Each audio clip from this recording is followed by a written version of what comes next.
आऊज़ बिल्लाहि मिनश शैतानिर रजीम बिस्मिल्लाहिर रहमानिर रहीम। शुरू करता हूँ अल्लाह के नाम से जो बड़ा मेहरबान नहायत रहम करने वाला है। प्यारे दोस्तों, आज की इस वीडियो में कायनात के सबसे बड़े बदबख्त और काफिर फिरौन के बारे में हम आपको बताएंगे। फिरौन कौन था और किसकी औलाद में से था, और फिरौन को फिरौन क्यों कहा जाता है, और फिरौन मिस्र का बादशाह बनने से पहले कौन सा काम किया करता था, और ये फिरौन मिस्र का बादशाह कैसे बना, और फिरौन ने खुदाई का झूठा दावा करने के लिए बनी इसराइल के मुसलमानों को किस तरह जानवरों जैसा बना दिया था। फिर किस तरह फिरौन ने खुदाई का झूठा दावा किया और किस तरह ये मिस्र का झूठा खुदा बना। प्यारे दोस्तों, इन तमाम तर सवालात के जवाब कुरान और हदीस की रोशनी में हम आपको बताएंगे, लिहाजा आपसे गुजारिश है कि हमारी वीडियो को लास्ट तक लाजमी देखिएगा। प्यारे दोस्तों, वो फिरौन जिसका जिक्र कुरान पाक में मिलता है, जो हजरत मूसा अलैहिस्सलाम के दौर में था, इसका नाम वलीद बिन मुअस्सब या मुअस्सब बिन रयान था। फिरौन का ताल्लुक कबीला एक किर्तिया से था। इसकी उम्र 400 साल हुई। प्यारे दोस्तों, इस 400 साल की उम्र में ना तो ये कभी बीमार हुआ और ना ही कभी इसके सर में दर्द हुआ और ना कोई दुश्मन इस पर गालिब आया। इस बदबख्त का चेहरा तांबे की तरह चमकता था। फिरौन बादशाह बनने से पहले मजदूरी और मेहनत किया करता था। एक दिन ये मेहनत मजदूरी से तंग आकर बाजार की तरफ निकला और फिर इसकी मुलाकात हामून से हुई। देखते ही देखते इन दोनों बदबख्तों की मुलाकात दोस्ती में बदल गई। चुनाचे इस वक्त ये दोनों बदबख्त काम की गरज से शहर की तरफ निकल गए और इन दिनों शहर के अंदर खरबूजे की खरीदो फरोख्त का काम ज्यादा था। इस तरह ये दोनों बदबख्त एक खरबूजे वाले के पास गए और इससे काम मांगा। चुनाचे इस वक्त खरबूजे वाले ने इन दोनों से कहा कि मेरे खरबूजे ले जाओ और बाजार जाके बेच आओ। जब ये माल तुम फरोख्त कर लोगे तो मैं तुमको खाने के लिए दूंगा। इस वक्त खरबूजे वाले की ये बात सुनकर फिरौन ने हामून से कहा, तुम इधर ही रुको, मैं खरबूजे लेके जाता हूँ और बाजार फरोख्त करके आता हूँ। चुनाचे ऐसे ही किया गया। फिरौन वो खरबूजों को लेकर शहर की तरफ चला गया और वहाँ जाकर फिरौन ने दुकानदारों से खरबूजे खरीदने को कहा। इस वक्त दुकानदारों ने फिरौन से कहा कि हम तो सौदा उधार खरीदते हैं और बेचने के बाद इसकी कीमत अदा करते हैं और यहाँ का ये ही दस्तूर है। चुनाचे दुकानदारों की बात सुनकर फिरौन थोड़ी देर खामोश हो गया और फिर इसी वादे पर सामान फरोख्त करके वापस चला आया और वापस आकर खरबूजे के मालिक से कहा कि मुझे ये काम अच्छा नहीं लगता। इतना बोलकर फिरौन वहाँ से चला गया। अब फिरौन को किसी अच्छे काम की तलाश थी जिससे फिरौन ज्यादा से ज्यादा मालो दौलत कमा सके। इसके बाद फिरौन बादशाह मिस्र के दरबार के अंदर चला गया और इसकी खिदमत में जाकर दरख्वास्त दी कि मैं बहुत दूर से आया हूँ और मैं बहुत गरीब हूँ, मुझे किसी काम की तलाश है और मैं खाने पीने से भी आजिज हूँ। बराए मेहरबानी आप अपने शहर में मुझे कोई काम दे दें और इस गुलाम को इस जगह पर मामूर फरमा कर सरफराज किया जाए। चुनाचे इस वक्त फिरौन की ये बात सुनकर मिस्र के बादशाह ने फिरौन से कहा कि तुम कौन सा काम चाहते हो। चुनाचे बादशाह की ये बात सुनकर फिरौन बोला कि मुझे मिस्र के कब्रिस्तान की दरोगी दे दी जाए, इसके बदले में मैं कुछ रकम फिदिये के तौर पर शाही खजाने में जमा किया करूंगा और बाकी रकम अपने पास रखा करूंगा और मेरी इजाजत के बगैर इस कब्रिस्तान में कोई मुर्दा दफन न हो। ये बात सुनकर इस वक्त के बादशाह मिस्र ने फिरौन को मिस्र की कब्रिस्तान की दरोगी दे दी। चुनाचे इसी तरह मिस्र के कब्रिस्तान की दरोगी मिलते ही फिरौन बहुत खुश हुआ और खुशी खुशी कब्रिस्तान के दरवाजे पर जाकर बैठ गया और इंतजार करने लगा कि अब कौन आता है जो अपने मुर्दों को दफन करता है। प्यारे दोस्तों, खुदा करना ऐसा हुआ कि इसी साल मिस्र के अंदर एक वबा फैल गई जिसकी वजह से मिस्र के बहुत सारे लोग मरना शुरू हो गए। फिरौन ने जब ये देखा तो उसने हर लाश के बदले इनके घर वालों से एक एक सोने का दिरहम लेना शुरू कर दिया और इसी तरह कम ही दिनों में फिरौन के पास बहुत सारा मालो दौलत जमा हो गया और फिरौन अमीर हो गया। इतना ज्यादा मालो दौलत आने के बाद फिरौन ने ये सोचा क्यों ना मिस्र के तमाम कब्रिस्तानों को अपने अंडर कर लिया जाए। लिहाजा फिरौन ने ऐसा ही किया। फिरौन ने बादशाह को कुछ पैसे दिए और तमाम मिस्र के कब्रिस्तानों की दरोगी अपने हाथों में ले ली। चुनाचे इस तरह फिरौन कब्रिस्तानों की दरोगी के जरिए बादशाह मिस्र के खजाने में बहुत सारा रुपया पैसा जमा करवाता और फिरौन की इस आदत से बादशाह मिस्र बहुत खुश होता और फिरौन को बहुत सारा प्यार देने लगा। चुनाचे इसी दौरान अल्लाह का हुक्म ऐसा हुआ कि इस वक्त मिस्र का वजीर मर गया और फिरौन इस वक्त बादशाह मिस्र का बहुत ज्यादा मुकर्रब बन चुका था। लिहाजा मिस्र के बादशाह ने फिरौन को ही मिस्र का वजीर मुकर्रर कर दिया।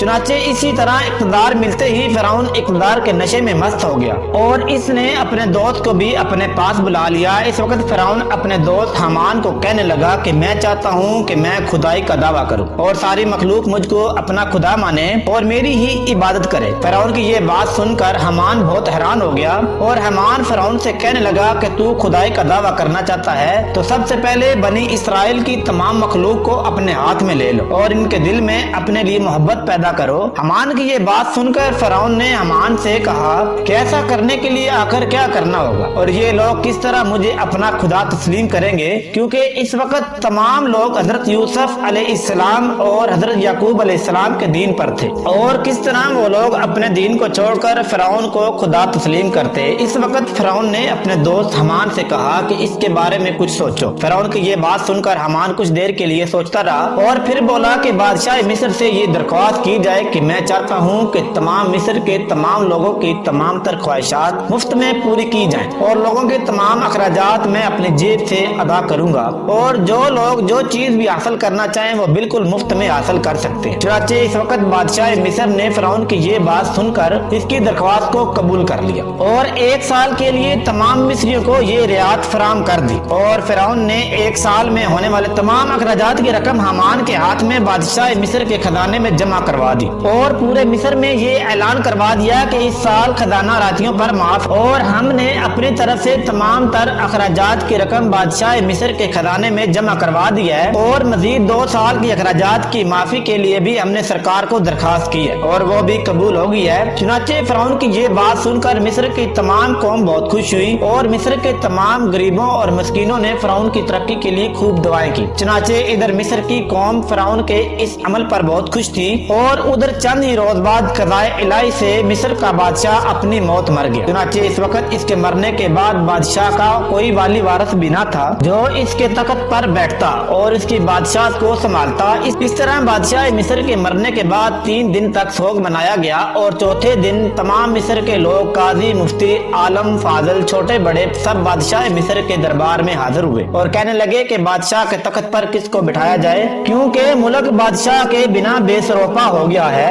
چنانچہ اس وقت مصر کے لوگوں نے فرعون کی یہ نیکی دیکھی تھی کہ فرعون نے 3 برس کا خزانہ مصر کے لوگوں کو معاف کروایا تھا اور ان کے اخراجات کا 3 برس کا پیسہ اپنے پاس سے مصر کے بادشاہ کو دیا تھا۔ اس ہی لیے مصر کے تمام لوگ فرعون کے اس عمل سے بہت خوش تھے اور فرعون کی یہ خیر خواہی دیکھ کر مصر کے تمام لوگوں نے فرعون بدبخت کو مصر کا بادشاہ بنا دیا اور اس طرح فرعون مصر کا بادشاہ بن گیا۔ اس وقت لوگوں نے یہ خیال کیا کہ فرعون بہت اچھا انسان ہے اور ہماری قوم کا بہت زیادہ خیال رکھے گا۔ اس طرح جب یہ فرعون مصر کے وزیر سے مصر کا بادشاہ بنا تو اس وقت فرعون نے اپنے دوست حامان کو مصر کا وزیر بنا دیا۔ فرعون مصر کا بادشاہ بنتے ہی اپنے دوست حامان سے کہنے لگا کہ اب پورے مصر میں ہماری بادشاہی ہے، ہم جو چاہیں وہ کر سکتے ہیں۔ اس وقت فرعون نے حامان سے کہا کہ اب کوئی تدبیر نکالو جس کی وجہ سے مصر کے تمام لوگ مجھے خدا ماننے لگے اور میری عبادت کرنے لگے۔ اس وقت حامان بدبخت نے ملعون فرعون کو یہ مشورہ دیا کہ سب سے پہلے مصر میں یہ حکم جاری کیا جائے کہ مصر کے اندر جتنے بھی علماء اور فضلاء دین کی تدریس کر رہے ہیں وہ سب کے سب دین کی تدریس کو ختم کر دیں اور لوگوں کے درمیان اسلام کی تبلیغ کا یہ سلسلہ بالکل ختم کر دیا جائے تاکہ یہ لوگ اپنے دین سے دور ہو جائیں اور اپنے دین سے بے خبر ہو جائیں اور اس کے بعد آنے والی نسل دین سے بے خبر اور جاہل پیدا ہو۔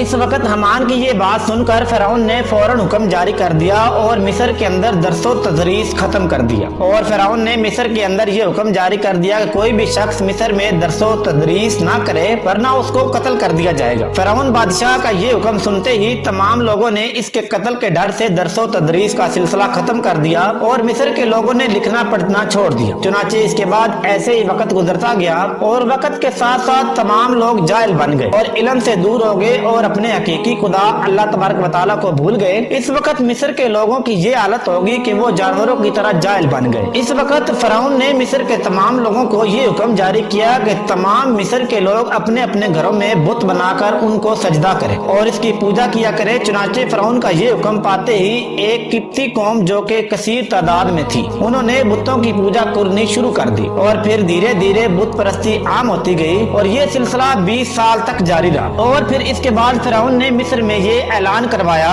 اور اس اعلان میں یہ بات لوگوں کے کانوں تک پہنچائے جس کا ذکر قرآن پاک میں یوں ملتا ہے جس طرح کہ اللہ تبارک و تعالیٰ قرآن پاک میں ارشاد फरमाता है, और पस लोगों को जमा किया और लोगों से कहा कि मैं हूँ रब तुम्हारा सबसे बड़ा और बुलंद। और फिर इस तरह कई साल तक लोग बुतों की पूजा करते रहे। जब लोग मुशरिक और बुत परस्त बन गए, इस वक्त फिरौन ने ये हुक्म जारी किया कि अपने घरों में मौजूदा तमाम बुतों को तोड़ दिया जाए और मुझे खुदा माना जाए और मेरी पूजा की जाए। चुनांचे फिरौन का ये हुक्म मिलते ही तमाम लोगों ने ऐसा ही किया। तमाम किप्ती कौम ने बुतों को तोड़ दिया और फिरौन को पूजना शुरू कर दिया और फिरौन को खुदा मानने लगे। लेकिन किप्ती कौम के अलावा दूसरा कोई भी फिरौन को खुदा नहीं मानता था। किप्ती वाहिद ऐसी कौम थी जो फिरौन को अपना खुदा मानती थी। बाकी तमाम लोग अल्लाह तबारक व तआला की वाहदानियत पर ईमान रखते थे और अल्लाह तबारक व तआला को अपना खुदा मानते थे। इसी वजह से फिरौन किप्तियों पर बहुत मेहरबान था और बनी इसराइल के मुसलमानों पर तरह तरह के जुल्म करता था, क्योंकि बनी इसराइल की कौम हजरत यूसुफ अलैहिस्सलाम के दीन पर थी। इस ही वजह से फिरौन उनको जलील करता और उनसे भारी भरकम काम करवाता। अल्लाह तबारक व तआला से दुआ है कि अल्लाह तबारक व तआला हमेशा अपनी इबादत करने की तौफीक अता फरमाए और हमेशा अपनी वाहदानियत पर ईमान रखने की तौफीक अता फरमाए। आमीन या रब्बुल आलमीन।